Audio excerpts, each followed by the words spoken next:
Olá, olá pessoal, bom dia, boa tarde, boa noite, bem-vindos a mais um Translate Entrevista.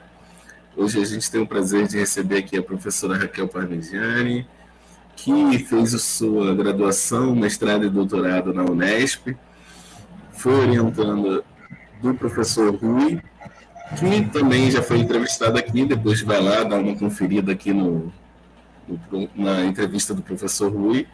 E a professora Raquel atualmente atua na Universidade Federal de Alagoas desde o ano de 2010 e também é importante dizer que ela tem se dedicado ao estudo da recepção dos textos bíblicos e atualmente está realizando um pós-doutorado na Universidade de São Paulo. Então, Raquel, é um prazer te receber aqui. Muito obrigado por aceitar o nosso convite, separar um tempinho para poder conversar com a gente sobre a sua trajetória. E espero que você aproveite bastante aqui a entrevista com a gente. Raquel, eu faço minhas as palavras do Thiago, agradeço muito a sua presença aqui hoje. É um prazer poder conversar com você, trocar essa ideia com você. E a gente começa sempre essas entrevistas com uma pergunta quase que básica, assim, mas que revela muitas coisas para a gente sobre como é que as pessoas se aproximaram do campo de estudo, enfim. Então, como é que começou seu interesse pela história medieval?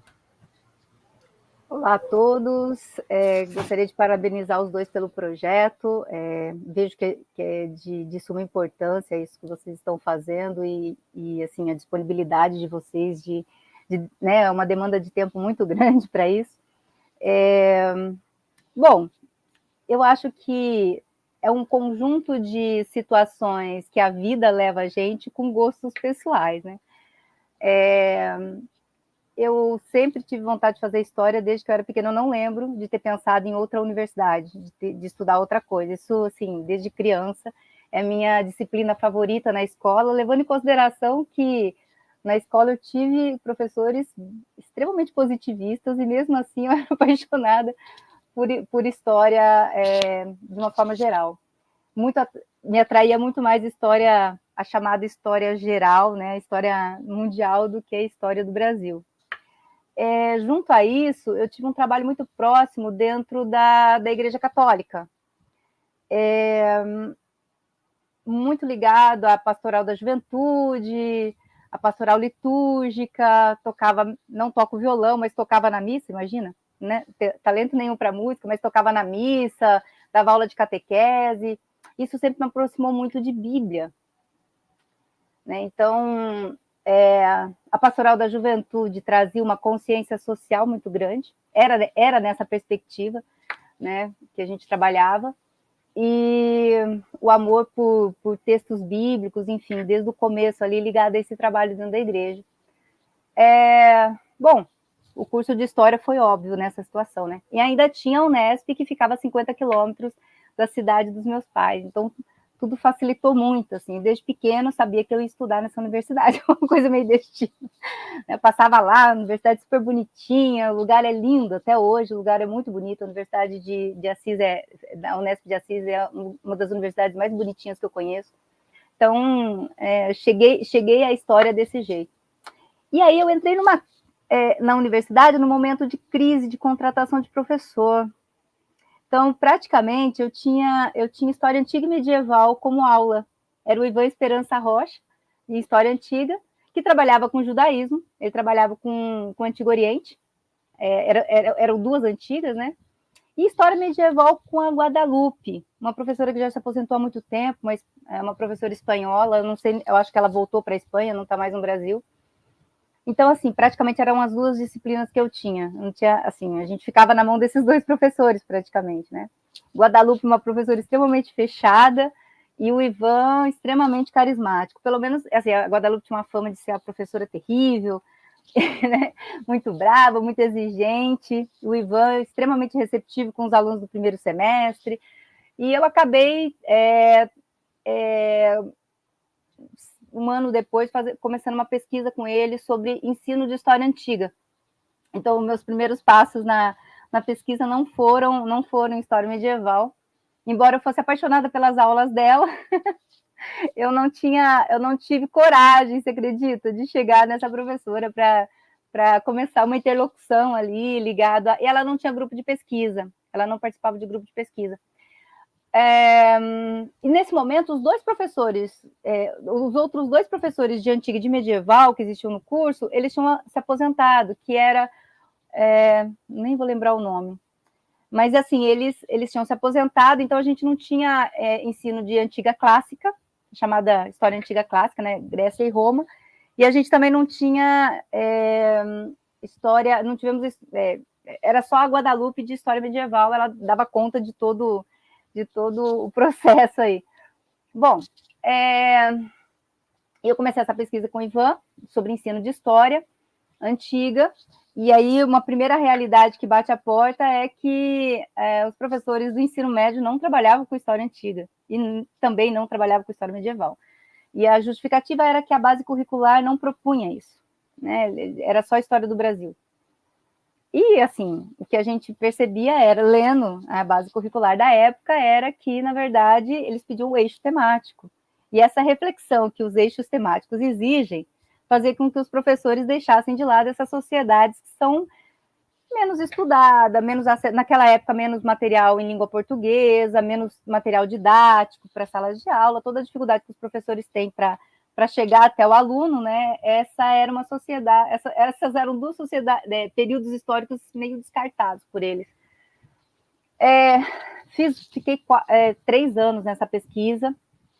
Quando eu terminei a faculdade, eu sabia que eu não queria trabalhar com ensino, né? E precisava de um tema, então eu voltei para o cristianismo, né? Me voltei para o cristianismo. Eu prestei o mestrado em 2000, então a gente estava aí na virada do milênio, e acabei me aproximando do texto do Apocalipse de São João. Então, nesse período, eu trabalhava com o cristianismo primitivo, questões de identidade, em relação aos judeus, esse contexto. Foi o meu mestrado.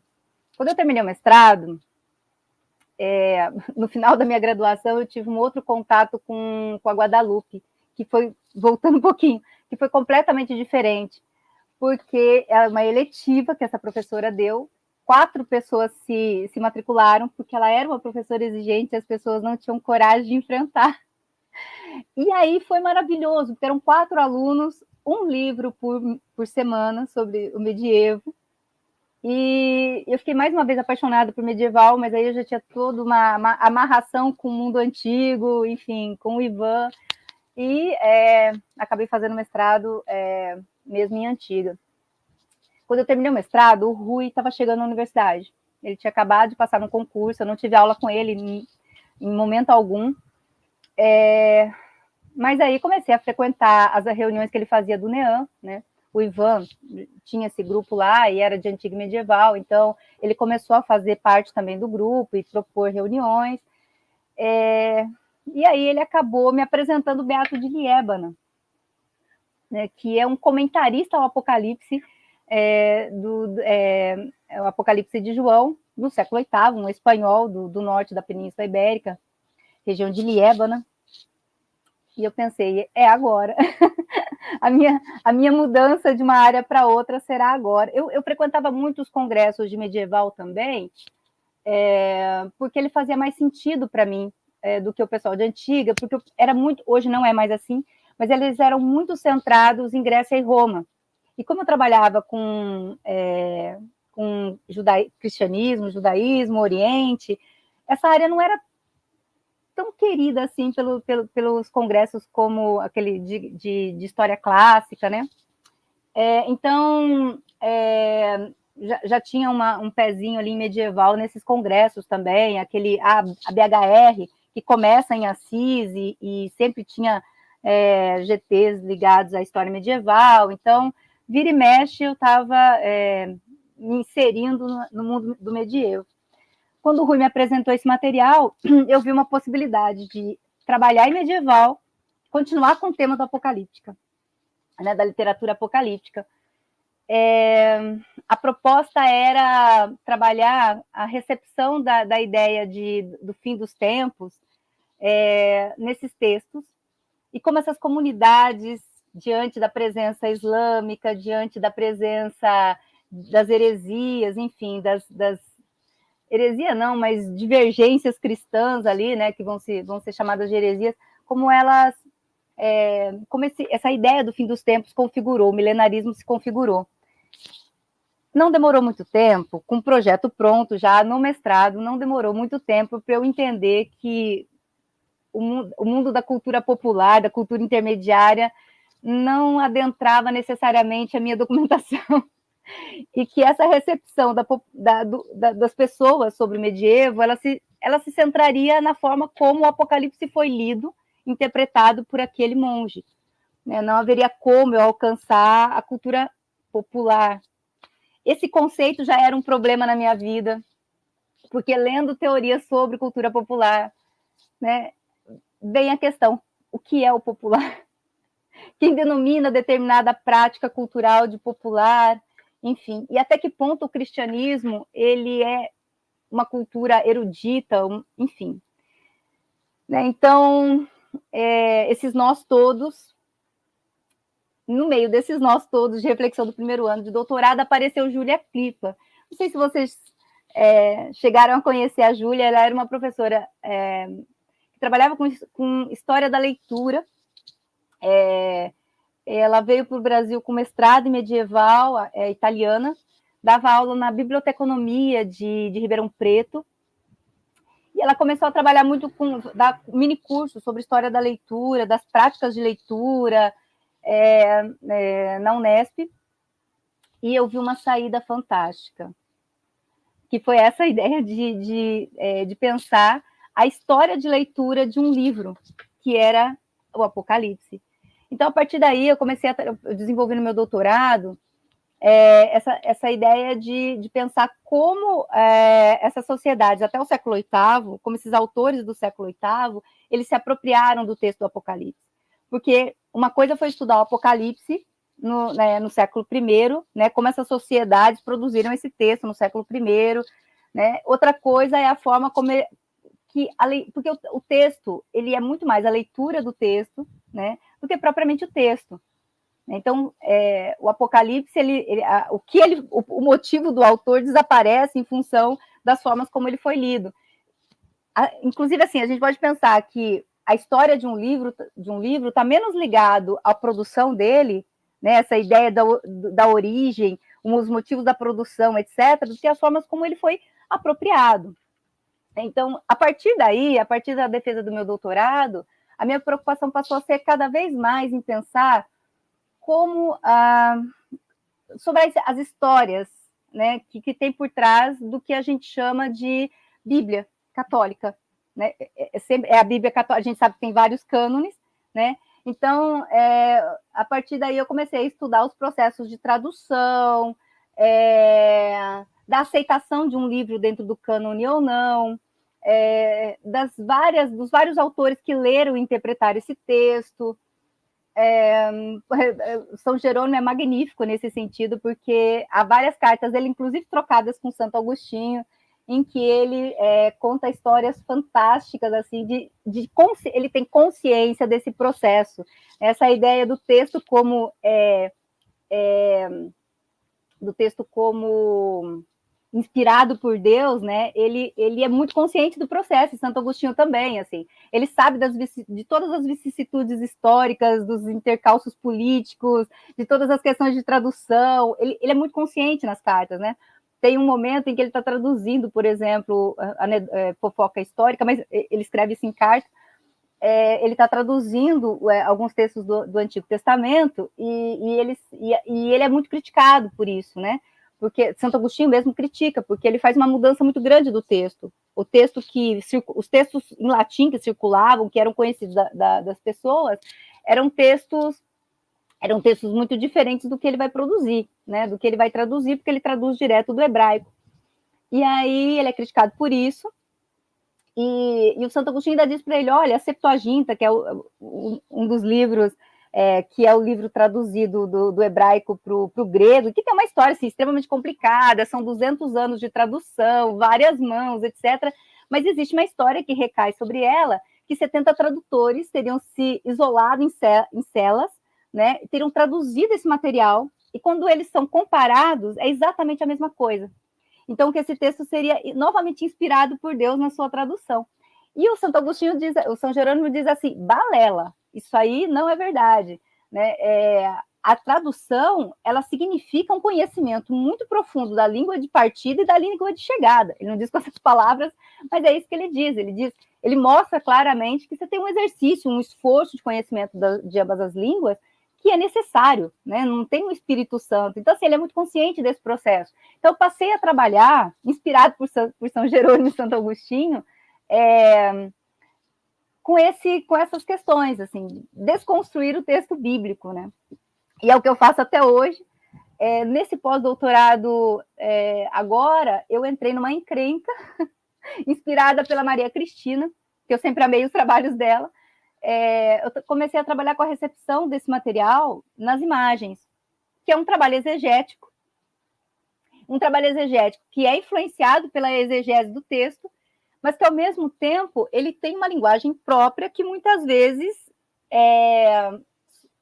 extrapola o texto, obviamente. Então, é uma aventura que eu comecei em fevereiro, estou terminando agora em dezembro, oficialmente, porque é um projeto para muitos anos e muita leitura ainda para fazer em termos teóricos. Porque é outra linguagem, né? É outra linguagem de análise. Não, perfeito, Raquel. Obrigado por começar a dar um panorama, né, um pouco sobre a sua chegada na universidade e também uma visão mais ou menos dos seus interesses de pesquisa, né? A gente queria saber um pouquinho agora sobre sua trajetória docente, né? Você falou que lá começou sua iniciação científica sobre ensino de história. E a gente queria saber se nesse percurso, se você teve alguma outra experiência antes de chegar na Universidade Federal de Alagoas, se você chegou a ter contato com o ensino básico, como é que foi isso para você, seus primeiros contatos com a docência? Então, eu fui extremamente preservada pela vida e fiquei como estudante até o final do meu doutorado. Eu tive uma experiência de 1 ano e pouquinho numa universidade, o que foi trágico, porque foi entre o mestrado e o doutorado, eu fiquei 1 ano entre os dois e fui dar aula numa universidade em Adamantina, na divisa com Mato Grosso do Sul. Dava mais ou menos uns 100 e poucos quilômetros ali da região de Assis, morava em Assis ainda, num curso de história particular. Por que eu falo que foi trágico? Porque, assim, existe o lado bom e o lado ruim de você ser preservada pela vida, né? Então, assim, eu enfrentei uma sala de aula de universidade sem estar preparada para uma sala de aula, né?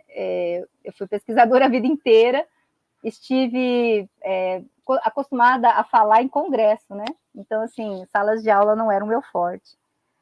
Foi uma experiência assim, que me deixou bastante traumatizada sobre o que era uma sala de aula, porque eu enfrentei alunos que estavam ali porque o curso era mais barato, então assim, foi todo um sonho que foi despencando, né? Eles estavam ali porque o curso era mais barato, eles tinham dificuldades muito sérias de escrita, eram poucos alunos em sala de aula, enfim, aquela realidade de escola particular que o curso lutando para se manter. Mas é isso, né? A gente tem que começar, e foi por aí que eu comecei em sala de aula. Terminando o doutorado, ainda sem sala de aula praticamente, porque foi essa experiência nessa faculdade,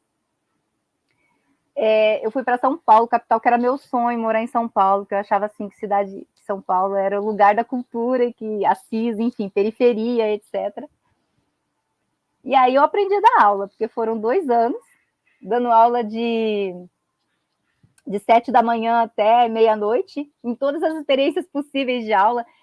Eu começava no 6º ano, começava o dia no 6º ano e terminava numa universidade de história que tinha na mesma instituição, em São Mateus, zona leste de São Paulo.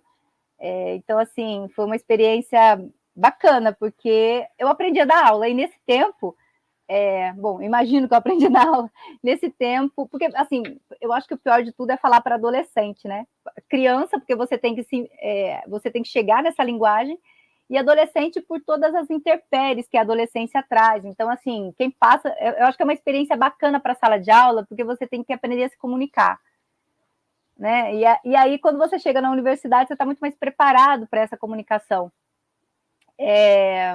Nesse momento, eu prestei concurso, foi o boom das vagas, né, nas universidades, 2009. Eu fiquei prestando concurso entre 2008 e 2009. Cheguei aqui no começo de 2010. Eu aconselho a todo mundo a dar aula no ensino médio. Antes dessas experiências em universidades, eu acho que todo mundo tem a ganhar, né? Você e os alunos da universidade e te faz amadurecer um pouco as técnicas de ensino para as licenciaturas, né? Eu acho que sem a sala de aula você fica muito teórico sobre como ensinar no ensino médio fundamental, que é o nosso público-alvo. Né, a maioria dos nossos... A gente tem bacharelado e licenciatura aqui na UFAL, mas a menina dos olhos é a licenciatura, com certeza, a atenção é toda voltada para ela. São mais alunos, é o dobro de aluno que nós temos, não são muitos alunos comparados a outras universidades, mas a maioria dos alunos estão no ensino, na licenciatura, inclusive porque é à noite também, tem muita gente que, né, o pessoal trabalha, enfim. Eu acho que essa passagem pelo ensino médio fundamental foi essencial para se voltar a esse público de licenciatura, né? Foi uma experiência bacana. Eu chego aqui em 2010. Um dos elementos que me faz passar nesse concurso é que eu tinha um trânsito entre antigo e medieval, gente. essa mistura. E aqui a vaga era para antigo e medieval. Então, até hoje, eu sou professora de antigo medieval aqui. Essa maleabilidade de trabalhar com antiguidade tardia, digamos assim, porque eu vou ali do século II, com Apocalipse, até mais ou menos o século VIII, né, com Beato de Liébana. Então, esse período me deu uma maleabilidade, a banca entendeu que fazia mais sentido. Mas, assim, foi um concurso, pessoal, com 20 pessoas, se fosse outro Brasil seria muito mais, mas a maioria das pessoas em história, eram de história do Brasil. Então a gente tinha 3 ou 4 que vinham do Sudeste, a minha bateria, 3 ou 4 que vinham do Sudeste prestar esse concurso, que eram de história antiga, e o de história medieval, e o restante, hoje não aconteceria isso, porque a gente tem muita gente formada em história medieval aqui no Nordeste, da Bahia para cima. Então, hoje eu acho que um concurso hoje contaria com a participação de alunos dessas universidades aqui do Nordeste. Então, eu sou vaga Reúne. Tenho muito a agradecer. Foram muitos concursos, né? Assim, eu cheguei aqui próximo ao Bruno, em Sergipe, próximo ao Marcelo, na Bahia. Então, assim, né, houve um fluxo grande de pessoas para cá. A gente tem um outro curso aqui, que é no Sertão, mas infelizmente acabou passando... Infelizmente, assim, a pessoa é maravilhosa, ela dá aula de medieval muito bem, mas não tem esse diálogo com pesquisa, ele trabalha com ensino, né, mas acabou que essa parceria não aconteceu. E a estadual daqui também não tem ninguém especializado, são os 3 cursos de história que a gente tem.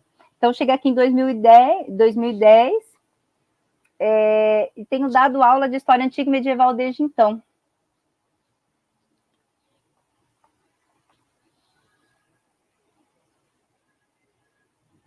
Obrigado, Raquel, pela apresentação da trajetória docente. É bom que a gente conhece um pouco também o cenário do seu estado, como é que estão a possibilidade de diálogo com outros colegas. Então, assim, para isso, para a gente ser muito interessante. Né? E você falou um pouco, né, da licenciatura, da vocação, que ser menina dos olhos, como você colocou na universidade, mas, assim, tem outros elementos que têm ganhado muita projeção hoje, né, com essas releituras da Idade Média por jogos, séries. Há quem defenda, inclusive, que isso seria inclusive uma das vocações da nossa historiografia nacional, enfim, mas fundamentalmente assim, como é que você vê, né, como professor de história medieval, como alguém que está formando alunos para educação básica, como é que você vê a questão da função social de nós medievalistas aqui no Brasil? Eduardo, assim, eu não, assim, a gente andei escrevendo alguns textos sobre ensino de história medieval, né? E eu acho que, na minha área, por exemplo, se a gente pensar a questão religiosa, né? Então, a gente está vivendo um momento, por exemplo, que é a guerra, né, judaico-palestina, que o não conhecimento da história faz com que as pessoas tenham uma visão muito simplista dessa guerra, a ponto de alguns entender o judaísmo, o Estado de Israel, como o passado dos judeus, né? Como se eles fossem continuidade do povo judeu bíblico. Né? Uma aula de história sobre o judaísmo antigo mostraria que não há unidade, nem continuidade, nem mesmo entre os judeus até a diáspora em 70. Né? Então, você pegar um texto como o do Leverani, ele vai mostrando como essa ideia de uma etnia, né? Os textos que trabalham aí com a ideia de etnia, né, que desconstrói a ideia da etnia como um elemento biológico, né, e coloca a ideia de uma narrativa, né, que se constrói, né.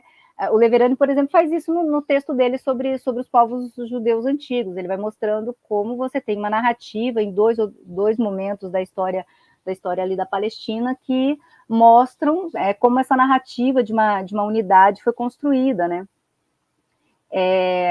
para ficar só no mundo antigo. O próprio Leverani, mas os estudos do mundo antigo têm dado muita ênfase nisso, e mostrar como essas sociedades, todas em volta do Mediterrâneo, elas se conectavam, como elas estavam interpenetradas, né? Então, assim, é uma volta ao passado de forma desconectada dessa ideia desse passado que pertence a esse Ocidente, enfim, como um super sujeito, né? Ela precisa ser tratada, porque ela faz parte das crises atuais do mundo moderno. Né? Então, sempre me choca um pouco dizer que a Idade Média não faz parte do passado do Brasil. Pode não fazer parte a geografia estudada, mas essa ideia de que pertencemos a um Ocidente, cuja uma parte da história desse Ocidente é a Europa medieval, né, ela precisa ser tratada. Fora que qualquer sociedade do passado, né, os estudos, tratar dessa sociedade historicamente é uma forma de pensar a nossa própria sociedade, né, as alteridades, enfim. Então, eu não vejo uma descontinuidade, uma não função da história medieval hoje. Né? Infelizmente, ou felizmente, não sei, aqui na UFAL, a gente tem uma história medieval e uma história antiga. E eu estava aqui já quando isso aconteceu. E eu não fui contra, por quê?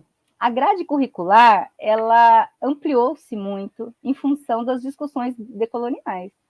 Então, aí, a gente tem história indígena, a gente tem história da África, a gente tem história antiga medieval, que eu começo os meus cursos já dizendo assim, gente, então vamos lá, vamos pensar o que é essa história medieval que a gente está tratando aqui. Né?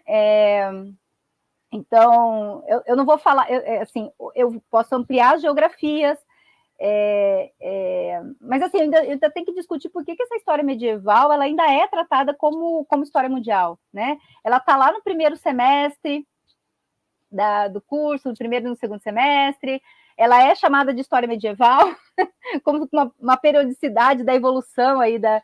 Então, assim, o fato dela existir como Idade Média sem nenhum questionamento já significa que ela precisa ser discutida, né? Porque enquanto narrativa ela existe na nossa identidade. Ela pode não existir em termos geográficos porque ela trata praticamente da história da Europa, mas ela precisa ser discutida porque ela está na nossa identidade, né? Bom, e aí você tem outras alternativas, como, por exemplo, o trabalho desenvolvido pelo grupo do Bruno, o Shoa, que eu acho que tem um nome extremamente significativo, que é Outros Medievos, né? Então, outras geografias, né? Essas geografias na sua experiência com a Europa, né, no seu olhar sobre o outro, enfim. Eu acho que esses estudos decoloniais deram um sentido novo para o porquê estudar a história medieval. A história medieval ela tem que ser pensada dentro dessa narrativa, ela tem que ser desconstruída, né? Então, essa narrativa da história ocidental,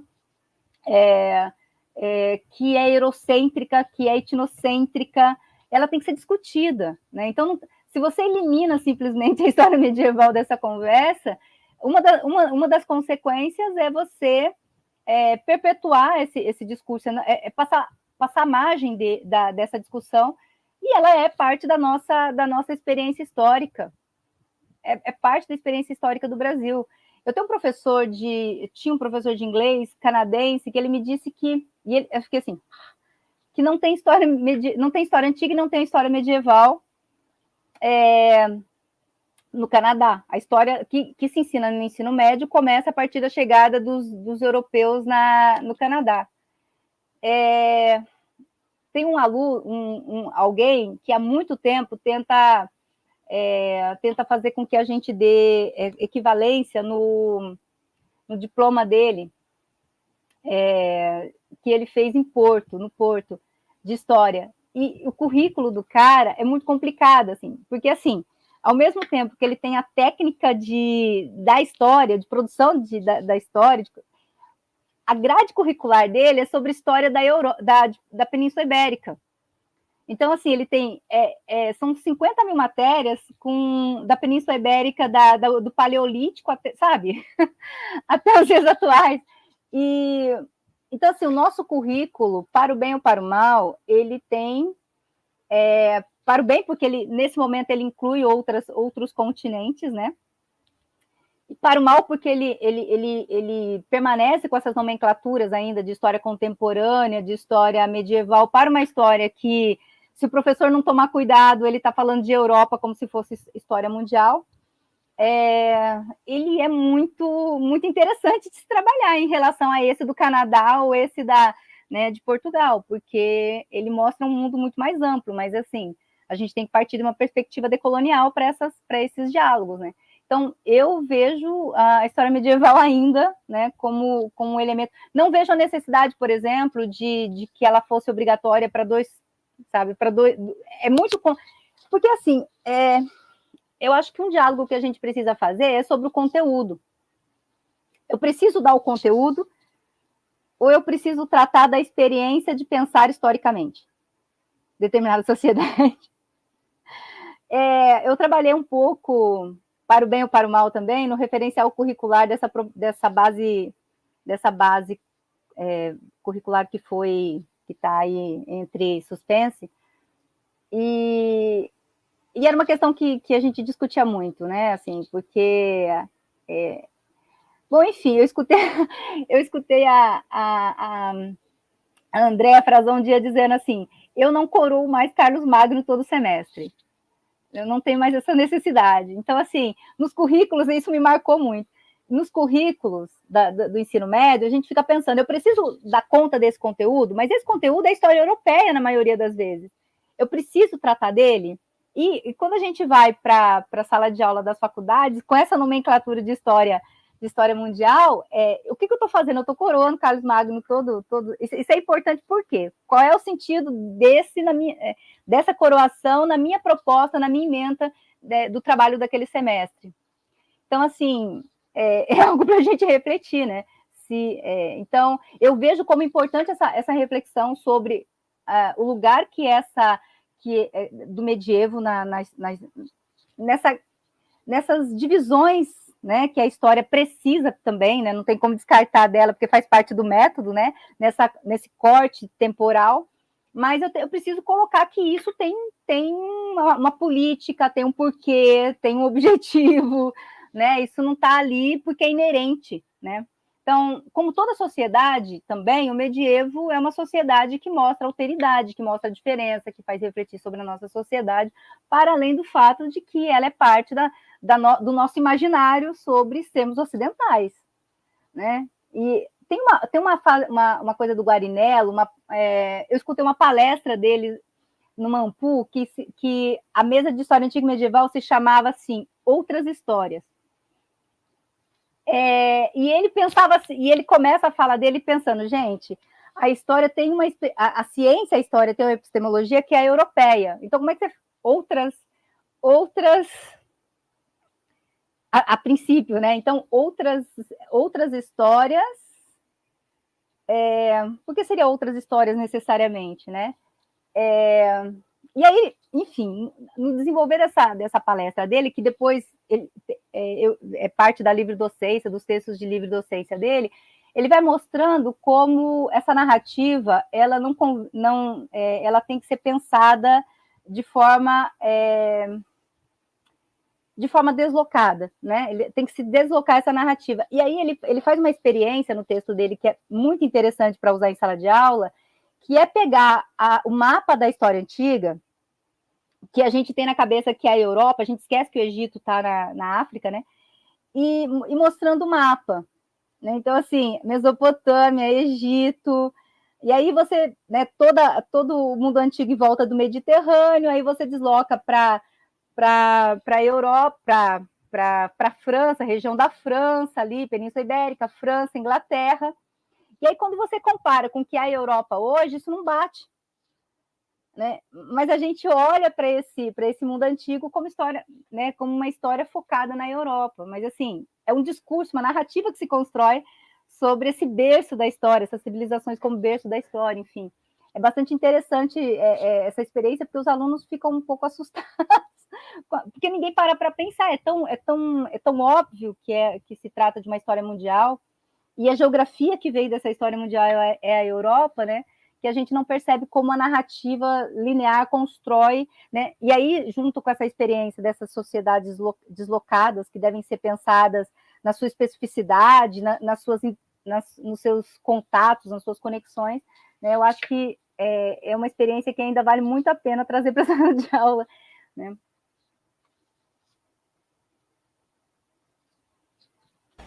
Obrigado, Raquel, pela sua resposta, pelo cuidado que você teve, né, em fazer essa reflexão aqui com a gente.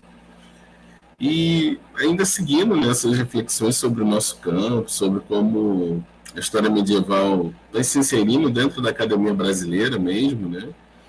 A gente queria ouvir de você, né, se para você essa história medieval que está sendo produzida aqui nas universidades brasileiras, se ela tem alguma especificidade em relação ao que é produzido em outros centros, como a Europa, como os Estados Unidos. Né? Se chegou a falar sobre a questão dos currículos, né? Como o nosso currículo é diferente, e aí a gente queria ouvir, será que essa história que a gente está produzindo aqui, essa história medieval, ela também tem alguma coisa de diferente, ou ela é muito parecida na forma como ela está sendo produzida? Como é que você enxerga essa questão? Eu acho que cada vez mais ela tem se diferenciado da história europeia. Eu acho que esses estudos decoloniais deram uma espécie de up, né, nessa visão que os historiadores têm sobre os seus objetos de estudo, né, ou a sua temporalidade. Eu acho que eu tenho impressão, estudando para as aulas de história antiga, enfim, que o pessoal de história antiga já fazia esse movimento e que ele está se tornando cada vez mais presente também nos estudos de história medieval.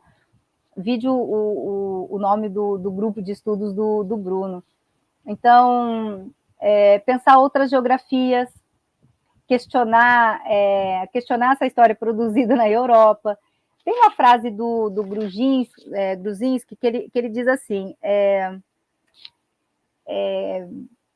que a gente precisamos olhar os ocidentais, queiram eles ou não. Né? Então, assim, observar, transformá-los em objeto de estudo, como eles transformaram americanos, africanos, asiáticos, etc., é uma experiência bacana, que eu acho que só é possível a partir das periferias dessa Europa, né? Então, eu tenho percebido, assim, um movimento muito grande dos autores, seja nesses autores que trabalham com, como é o nome? Aquela perspectiva que o Plínio trabalha. Neomedievalismo? Isso, né? Seja nessa perspectiva, seja nessa perspectiva de pensar outras geografias, né? Ou de desconstruir esse lugar da Idade Média nessa narrativa ocidental. Eu acho que isso tem ganhado cada vez mais espaço. E uma coisa bacana é que é possível hoje, porque assim, quando eu cheguei aqui, eu passei por uma experiência que foi não ter texto em português para levar para a sala de aula. Você tinha uma limitação, praticamente, a primeira vez que eu montei um currículo, eu tinha praticamente um legoff no meu currículo, no meu plano de aula, né? Porque era ele, um pouco de bi que eram traduzidos, assim. Aí você tinha o quê? Hilário Franco Júnior, né? Então, assim, e eu passei por uma resistência muito grande dos alunos aqui em ler em espanhol. E outras línguas, então nem se fala, assim. Simplesmente não acontecia a leitura, né? Isso foi um pouco facilitado, porque também a gente tem que pensar na realidade dos alunos, enfim. Nem sempre história medieval foi a menina dos olhos dessa universidade. Eu fui a primeira professora formada em história medieval que chegou até aqui, então é uma série de questões que vai fazer com que esse aluno não se interesse rapidamente, né? De cara, a universidade não tem essa tradição dos estudos de história medieval, ou mesmo de trabalhar a história medieval em sala de aula. A coisa fica ali um pouco... O professor que dava aula, eu tenho a impressão que ele era um pouco formado em textos clássicos do positivismo, enfim, era um pouco isso que ele levava para a sala de aula, aquela coisa meio de história universal. Então, assim, hoje eu tenho levado muitos autores brasileiros para a sala de aula. Inclusive porque a perspectiva que eu quero dar para o curso, né, essas discussões decoloniais, esses outros medievos, né, ela aparece nesses textos. Então, nesse sentido, eu acho que a gente tem produzido uma história medieval bem significativa e contribuído muito para a área. Eu não sei o quanto isso é aceito lá fora, né? Porque, assim, às vezes é impensável também para os professores que te deram aula. Eu fico pensando na professora na Guadalupe e o curso que ela me deu, né? Se isso seria possível, né, na formação, que ela trabalhasse com esses textos, né, nessa perspectiva. Então, mas sim, eu acho que esses estudos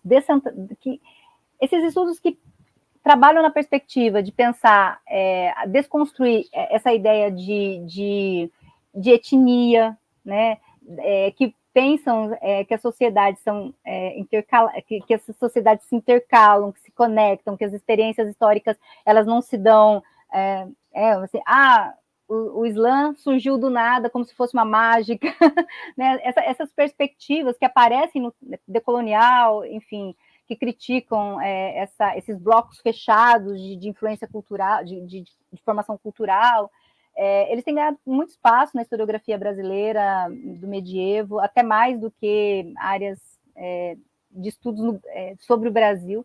Então, ela tem eu acho que ela tem muito a contribuir no pensar histórico, essa área, né? Na forma de pensar, na experiência do pesquisador de história, do professor de história, do pensar histórico. Obrigado, Raquel. E aí você está falando bastante da experiência aí na UFAL, né? E aí, assim, aproveitar então, pegar essa deixa e pedir para você esmiuçar um pouquinho melhor, na medida do possível, como é que foi a construção da área de História na universidade que você está atuando. Então, eu não sei se a gente tem um campo de história medieval né? Não sei se dá para dizer isso, sabe, Eduardo?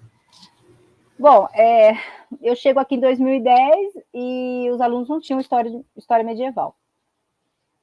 Para você ter uma ideia da experiência, eu nem sei, eu nunca mais tive contato com essa professora, mas assim, os alunos chegaram em mim numa situação em que ela dava como é que era? Ela trabalhava com sociedades pré-históricas. Aqui antes tinha curso de arqueologia, tinha professor de arqueologia quando eu cheguei aqui, e tinha e história antiga, ele tinha um currículo que focava em pré-história, que já é um problema, né? Assim, se eu estou falando de pré-história, eu estou falando de povos sem história, já é um problema em si essa disciplina, assim. E ela pediu para os alunos tirarem foto de pessoas que parecessem com macaco para mostrar a evolução. Então, assim, foi a primeira... foi, assim, o primeiro choque de realidade que eu tive. Então, história antiga não era isso. Tínhamos que repensar toda essa realidade. Então, assim, tinha uma outra resistência que era a leitura de texto. Assim, esse pessoal tinha uma formação meio complicada. A maioria do pessoal ainda era do período, foram nomeados, não era concurso. Assim, enfim, tinha uma situação de formação de professor aqui um pouco complicada quando eu cheguei. E as leituras não eram comuns. Os professores novos estavam chegando. Assim, os professores com uma formação pós-ditadura militar estavam chegando, né? E aí, então, eu comecei do zero a dizer, nossa, existe uma história medieval, né? Existe uma história antiga e ela tem que ser tratada numa outra abordagem, enfim. Então, houve reconfiguração de grade curricular, a gente chegou foi muita gente que chegou. Assim, são 20 professores, eu acho que nesse momento houve umas 10 renovações de cargo. Né? Foi uma, assim, para o bem ou para o mal, foi uma, assim, né? Porque a gente tinha essa realidade, mas ao mesmo tempo houve uma chegada de muitos professores e todo mundo novo, todo mundo era uma formação praticamente da parte do sul e sudeste, maioria sudeste. Bom, e daí para frente a gente conseguiu aprovar mestrado no curso, agora estão com projeto de doutorado. Então, assim, o curso, em 15 anos que eu estou aqui, o curso mudou de ponta cabeça e está mudando agora. Porque, por incrível que pareça, teve mais uns 5 concursos, assim, nesse momento, faz uns 3 anos, que mais uns 5 concursos aconteceram e mais uma renovação aconteceu aí. Então, levou um tempo, inclusive um tempo que eu me perdi, porque eu gastei muito do meu tempo na burocracia, porque eu acabei assumindo coordenação. Então, assim, era um curso, a gente não tinha lugar para ficar, Eduardo. A gente não tinha sala para orientar aluno. A gente teve que conquistar tudo do zero, assim. Então, a nossa realidade aqui foi, primeiro, uma estrutura que incluía, inclusive, o uso de textos em sala de aula. A biblioteca era muito ruim, assim, a gente foi salvo pelo mundo do PDF, mas que estava começando, né? Mas as pessoas não estavam acostumadas a ler de forma eletrônica faz só 15 anos, mas assim, o Xerox funciona. O Xerox, depois da greve, da Covid, o Xerox fechou, inclusive, no bloco, porque as pessoas usam PDF. Então, uma experiência completamente diferente de leitura que há 15 anos atrás as pessoas não tinham, né? Então, teve essas resistências tão básicas, assim, que você não espera enfrentar enquanto professor. Nós precisamos virar uma geração de alunos para que a leitura começasse a não ser questionada. Texto em sala de aula deixou de ser questionado. Você pode não ler, mas não questiona que tem que ter. Né? Então, assim, primeiro teve... Aí, assim, de cara, eu cheguei aqui e ninguém trabalhava com história medieval. Algumas pessoas trabalhavam com religião, que é o meu outro braço, né? De alguma forma, meu outro braço. Então, eu fui um pouco para isso. Os meus primeiros bibiques aqui, porque a gente começou a ter bibique, que era uma coisa que o curso não tinha, né? O curso passou a existir da impressão em termos burocráticos, assim. Meu primeiro bibique foi sobre a influência da cultura medieval no cordel. E não deu certo por 2 motivos. O primeiro, porque eu não acreditava nisso. Então, assim, de novo aquela história da cultura popular que não me convencia em termos teóricos. E depois, escutando falas como a do Plínio, por exemplo, eu fico assim, realmente, né, aquela historiografia da época não convencia. Então, assim, os resquícios do medievo na cultura. E aqui você enche os olhos com isso de cara, sem uma reflexão maior sobre o assunto, porque você tem... Eu entrei em contato, que o Sudeste não te dá essa possibilidade, eu entrei em contato com o movimento armorial, liderado aí pelo Ariano Suassuna, mas trata-se de literatura, de música, de arte plástica, enfim. E aquilo me encantou tanto, eu já era encantada por essa cultura nordestina, é isso. Mas passado um projeto de PIBIC, eu pensei, não é isso. E aí eu me deparei com o José Reis, que ele veio aqui para um congresso de colônia, e ele falou, o que você está fazendo? Eu fiz, então, é que eu fiquei sozinha, sem diálogo, e aí ele disse, se você quer trabalhar com história medieval, trabalhe com história medieval. Esquece essa coisa de influência do medievo na literatura de cordel, esquece, vai trabalhar com medieval. Então, foi daí que eu comecei a ter grupo de pesquisa e falar, não, vamos nos reunir, ler texto, e é uma coisa que até hoje é assim, eu preciso, como sou só eu, os diálogos são com os estados vizinhos, mas nunca com professores que, né, nem de antiga, porque depois que as disciplinas diminuíram, eu tenho 3 disciplinas, eu tenho à tarde, no bacharelado, tem uma entrada, então eu tenho ou antigo ou medieval naquele semestre, e à noite eu tenho sempre antigo medieval, então praticamente as disciplinas são minhas, não tem como, né, e uma eletiva de vez em quando, eu não tenho como brigar por um segundo concurso aqui, porque não tem demanda. Você tem muita demanda em ensino de história, mas, né, na grade nova, que tem uma demanda imensa de ensino de história, mas não tem uma demanda para outro professor. Então, meu diálogo, o professor que dá aula no Sertão, ele é de história, ensino de história, ligado às questões raciais, afro. Então, é extremamente maravilhoso, assim, é um professor maravilhoso, mas ele não faz pesquisa, ele não vai, né, esse tipo de diálogo de pesquisa, ele não se interessa. O professor da Uneal, até hoje eu não sei quem é que dá aula de medieval lá, de antiga, mas provavelmente não é ninguém especialista. Ou seja, biblioteca física, por exemplo, de história medieval, é essa que vocês estão vendo no estado.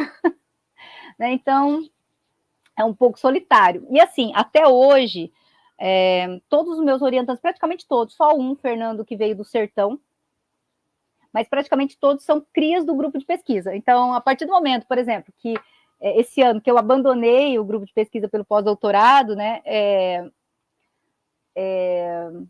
eu não tenho alunos que vão prestar comigo ano que vem, provavelmente.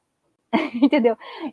Então, assim, todo projeto de PIBIC, eu tenho que construir esse aluno desde o comecinho, o interesse dele por história medieval. Não é... Em compensação, você tem uma pujança em histórias de gênero, história étnico-raciais, história do Brasil colônia, enfim, porque é a menina dos olhos, né? Você tem Pernambuco com documentos, aqui tem uma produção imensa de documentos, porque Alagoas era parte de Pernambuco, né, no período colonial, então você tem uma documentação muito grande nessas áreas, né, então acaba sendo muito mais chamativo esses estudos sobre Brasil, né? Mas, enfim, eu já devo ter uns 5 ou 6 alunos formados aqui, no mestrado, em História Medieval. Perfeito. Obrigado, Raquel. Assim, sobre essa questão, né, depois de tantas entrevistas, é normal que tenha mais interesse em história do Brasil. Né? Eu acho que até pelo refluxo pelo contexto, melhor dizendo, que a gente está vivendo, há uma tendência a trabalhos cada vez mais localizados, né, de história local, e uma tendência presentista. Né? Então, eu vejo aqui pelo meu curso, mas conversando com o Eduardo, é muito parecido. Então, a pessoa quer estudar a comunidade dela. E aí, usando história oral e tal, e isso tem suas questões, que eu acho que a área de história antiga e medieval precisava de um congresso, e aí falando muito sério, para a gente conversar sobre isso. O quanto esses passados distantes ou passados recuados, enfim, eles estão sofrendo como campo, como área, em função também dessa lógica do próprio campo da história estar se voltando para uma perspectiva muito presentista sobre o passado. Mas... Não, pode falar. Ao mesmo tempo, Tiago, tem uma situação que aqui foi muito bacana com a abertura do mestrado, e eu não posso deixar de dizer que foi importante, porque quando você se volta para os professores eu dei alguns cursos de formação sobre como trabalhar história antiga e medieval, enfim, né, possibilidade de trabalho de história antiga e medieval no ensino médio. E uma demanda que sempre aparece, não é assim, é sobre história de Alagoas.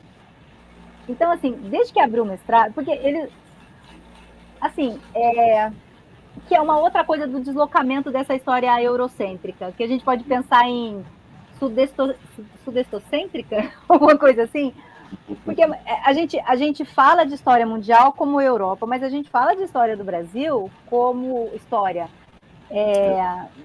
do Rio de Janeiro e de São Paulo. Então, por exemplo, eu não sou tão a favor assim dessa história regional, mas ao mesmo tempo a gente não está falando desse deslocamento dessa história linear, né, pensar as histórias locais, né, incluir essas histórias locais, essas falas locais, enfim.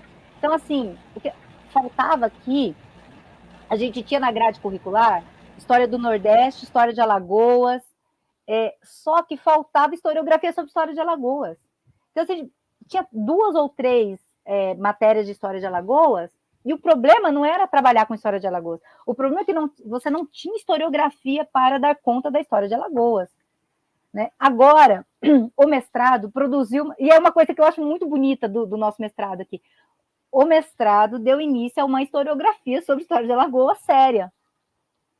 Né? Então, por esse lado, né, em detrimento dos estudos do medievo, mas assim, houve um processo importante de produção sobre história local. A gente tem que pensar até o que é essa história local, né? Porque realmente eu precisei sair do Nordeste para entender a necessidade. Eu tinha um vestibular no Paraná, todas as universidades do Paraná, que eu sou ali da divisa, né? Era assim, história do Paraná. E eu pensava, que bairrismo, né? Que bairrismo essa história do Paraná? Porque assim, a gente era obrigado a estudar no cursinho História do Paraná só para prestar esse vestibular da UEL. Eu precisei me deslocar para entender essa história de que a história do Rio de Janeiro, a história de São Paulo, ela ganha um discurso de que ela é a história do Brasil. Ela ganha esse discurso. A gente trabalha com... Por exemplo, se você pensar, o movimento armorial, ele é fantástico em termos culturais. E ele aconteceu aqui no Nordeste. A gente estuda a 32, né? A semana de... Né, a gente não estuda ele. Né, a gente estuda Oswald de Andrade, enfim, modernismo, mas a gente não estuda o tema armorial. Por que ele é regional? Por que aquele movimento que acontece em São Paulo é tratado como história nacional e esse movimento artístico seria regional, seria história regional? Entra naqueles mesmos debates sobre o que é história popular, enfim. Há um movimento grande a se pensar, né? Eu acho que, e volto a dizer, justamente, essa história não pode... essa história medieval faz parte desse imaginário sobre essa história mundial, né? E ela precisa ser discutida. Esse imaginário precisa ser discutido. Ele não pode ser, porque senão ele legitima ideias muito fáceis sobre o passado, né? Colocando essas sociedades do medievo como o nosso passado, enfim, não é o passado do Brasil, mas é o passado do mundo, da história mundial, né?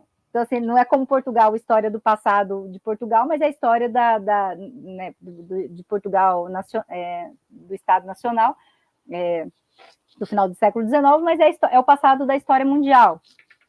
É algo a se refletir. Acontece a mesma coisa com a história do Brasil. Então, essas histórias regionais têm um porquê que precisam ser, né, questionadas também, trabalhadas aí. E no caso aqui, ela foi... E era uma demanda dos professores do ensino médio fundamental. Porque a grade curricular, as bases curriculares, elas falam desse diálogo com a história local. Só que você não tem uma produção científica para embasar esses professores também. Não, perfeito, perfeito. Obrigado, Raquel. A gente agora está encaminhando para a nossa última pergunta, né? Geralmente a gente conta uma anedotazinha, né? Então imagina só que agora você está nessa sala que vocês conquistaram com muita luta, aí você está lá terminando de reler as suas anotações para a aula, e aí bate na porta uma jovem estudante de história e fala: professora, queria muito estudar história medieval, e o que eu tenho que fazer? Como é que você tem respondido essas questões?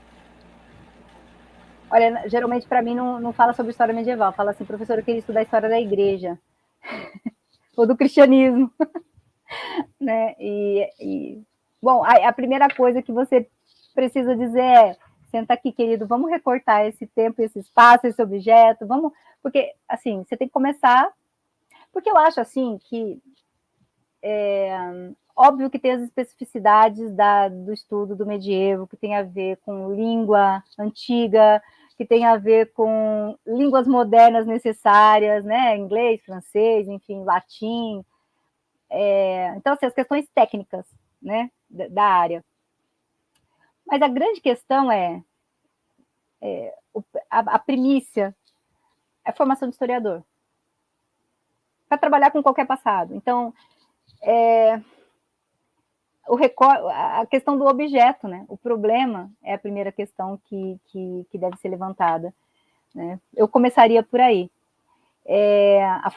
A boa formação de um profissional de história é passo, seja para entrar primeiro passo para entrar em sala de aula do ensino médio, para entrar em sala de aula das universidades, para fazer pesquisa em história do Brasil, para fazer pesquisa em história medieval. Então, a reflexão sobre o problema, né, que o aluno quer, o recorte desse problema, eu acho que é o primeiro elemento que eu trago para a mesa. E tem uma coisa também, e aí, essa foi séria, agora brincadeiras, um pouco de brincadeira meio séria, que é o esforço desse aluno em relação à pesquisa. Porque acontece muito do cara vir falar com você, o primeiro livro que você entrega para ele ler é um teste. Ele vai voltar com esse livro lido, pensando um pouco sobre o seu problema, ou ele vai desaparecer. Então, tem esse teste também, de você entregar uma bibliografia mínima, né, e perceber a resiliência desse aluno em relação ao tema, porque qualquer pesquisa é dedicação, significa sentar num lugar solitário e ler, né, e escrever, que são 2 exercícios extremamente difíceis, né? Então, ele vai ser resiliente a isso, né? Vai sobreviver a isso? Depois a gente, né, vamos fechar o problema.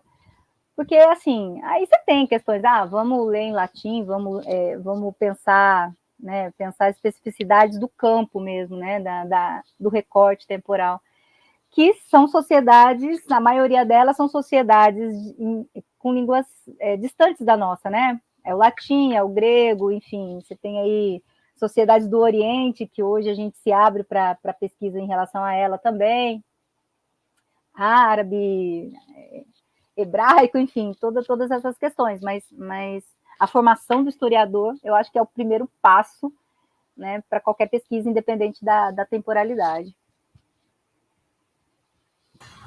Bom, pessoal, então encerramos aqui mais uma entrevista da nossa série.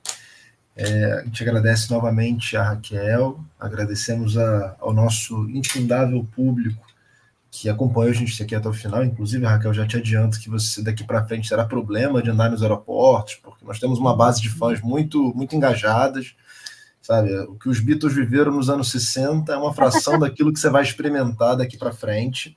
Então, assim, esteja ciente de que a fama chegou para você, né? Tá? Enfim, mas assim, a gente se despede aqui e a gente pergunta se a Raquel quer deixar um até logo, assim, quer dizer, mãe, tô aqui no Translate, enfim, aí fica a teu critério. Muito bem. Bom, eu queria agradecer vocês pela abertura para participar desse projeto. É uma honra estar aqui, né? Demorou para a gente conseguir marcar essa entrevista, Eduardo. Mas, assim, agradecer mesmo e parabenizá-los pelo trabalho, né? Pela ideia, pelo trabalho, pela dispensa de tempo, enfim, parabéns pelo projeto. Obrigado, Raquel. E com isso a gente encerra mais essa entrevista. Até logo, pessoal. Tchau, tchau. Tchau, tchau, pessoal. Tchau.